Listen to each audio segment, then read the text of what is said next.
Hi friends, నేనైతే ఇప్పుడు ఒక అమేజింగ్ టిప్ అయితే చెప్తాను మీకు. సో ఇదేంటంటే, మీరు ఒక వీడియోని ఆడియోగా కన్వర్ట్ చేయడానికి డిఫరెంట్ డిఫరెంట్ యాప్స్ అయితే వాడుతూ ఉంటారు కదా. సో ఆ యాప్స్ అయితే చాలా టైం తీసుకుంటూ ఉంటాయన్నమాట. సో వీడియోని ఆడియోగా చేయడం కోసం సో ఎటువంటి టైం వేస్ట్ అనేది లేకుండా, అలాగే చాలా సింగిల్ సెట్టింగ్ తోని మీరైతే వీడియోని ఆడియోగా అయితే చేయొచ్చు. అది ఎలా అంటే, ఫైల్ మేనేజర్ ప్లస్ అనే యాప్ ని డౌన్లోడ్ చేసుకొని మీరు నెక్స్ట్ చేయాల్సిన పని ఏంటంటే, మీకు కావాల్సిన వీడియోని సెలెక్ట్ చేసుకోండి.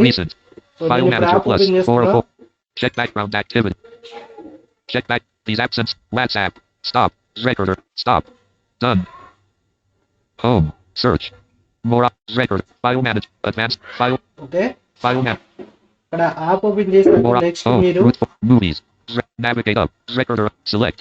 One select. ఇక్కడ Out of list. More. వీడియోని సెలెక్ట్ చేసుకోండి. Delete. Rename. రీనేమ్ పైన ట్యాప్ చేయండి. Rename. Cancel. Editing. తర్వాత Selection. M. E. 4. ఇక్కడ Enter field. MP4 అని ఉంది కదా, దీన్ని తీసేసి ఇక్కడ Backspace. Deleted. 4. ఇక్కడ 4 తీసేసి 3 పెట్టండి. 3. Right, Done. Rename successfully. ఇక్కడ Main చూడండి. story. ఇప్పుడు Search. View. Home. Root full. Movies. Recorders. Recorder underscore 12,122,023 underscore 163,038.mp3 చూసారు కదా, 34.63 ఇలా MB. అయితే Back. మీకైతే Window File Manager Plus. ఒక వీడియోని ఆడియోగా అయితే చేంజ్ చేయొచ్చు అనమాట. సో